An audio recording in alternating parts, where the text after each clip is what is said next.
Well, it's certainly been a little bit since I've done anything. I've actually just been taking a nice break from RC building and really focusing on my drumming more than anything lately. So I thought I'd just take a crack at revisiting this because I had a little bit of time.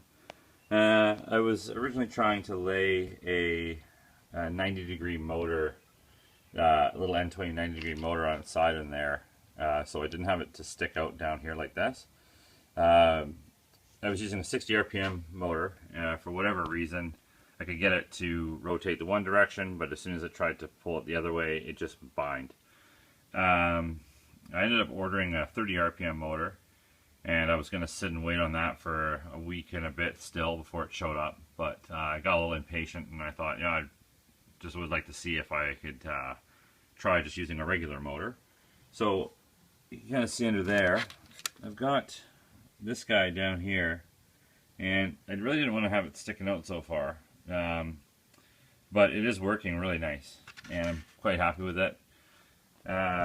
So there's, I think this is the rotate, yeah.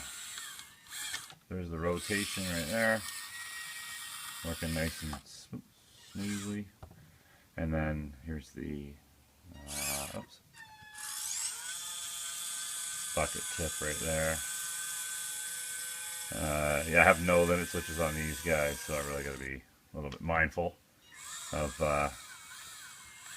what I'm doing. But yeah, it's working. Goes all the way around. Love it. Really happy with that. Next thing to do will be mounting some of these guys here. I have 4 of these high-tech 85 MGs that I'm going to gut and modify for continuous rotation, and I'm going to use them to be the wheel power for this model.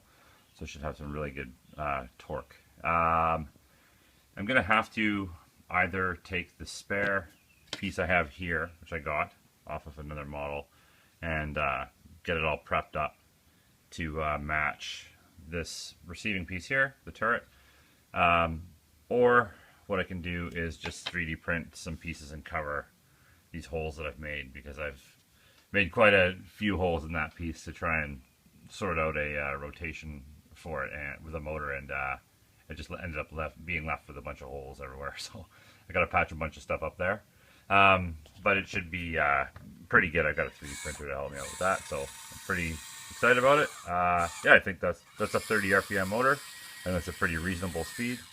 I was trying to use a 60, so I kind of think that maybe it might have been going too fast and maybe causing it to bind.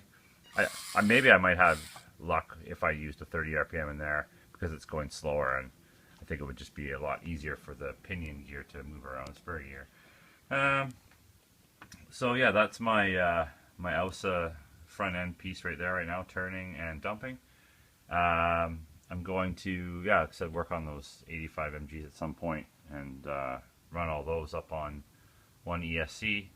And then the thing to do after that is going to be interesting, is I got to work on some articulation for this thing, not just looking down, so turning like this and this, but it's also got to be able to flex and rotate this way.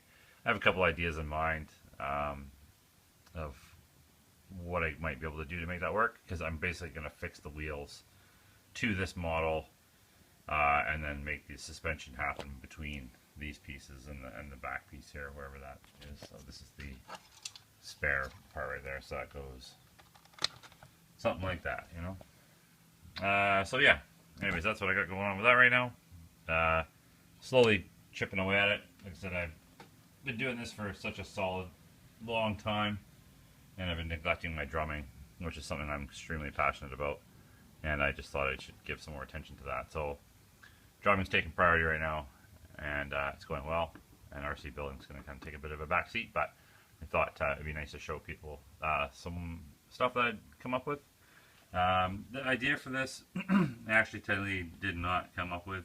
The idea I had for laying at 90 degrees was an idea I thought I had. Maybe someone else has probably done it, I don't know. But I ended up seeing the Magnum Ausa dumper, and I noticed that they had put their gear dead center, and I thought, I wonder how they did that. And then all of a sudden I looked at it, and just by chance I happened to notice that the motor's sticking out the bottom of it. So it's pretty much done the same way, I'm pretty sure. I'm going to 3D print a little cup to sort of receive that end to keep it out of the dirt, and it'll just bolt down there. I basically got a little piece I made that screws onto the little 1.6 mil holes that are on the N20, and it goes underneath there, comes up over it like kind of like this, up, over, down, like that, and then its motor is fixed up in that point, and then it's bolted there and there on the sides. I'm gonna make a little cup to protect that, so it keeps the wires out of the dirt if they ever come in contact with it. And yeah, clean up, fix up. The swiveling on this thing's gonna be a bit challenging, I think, but yeah, that's what I got so far. Thanks for checking it out.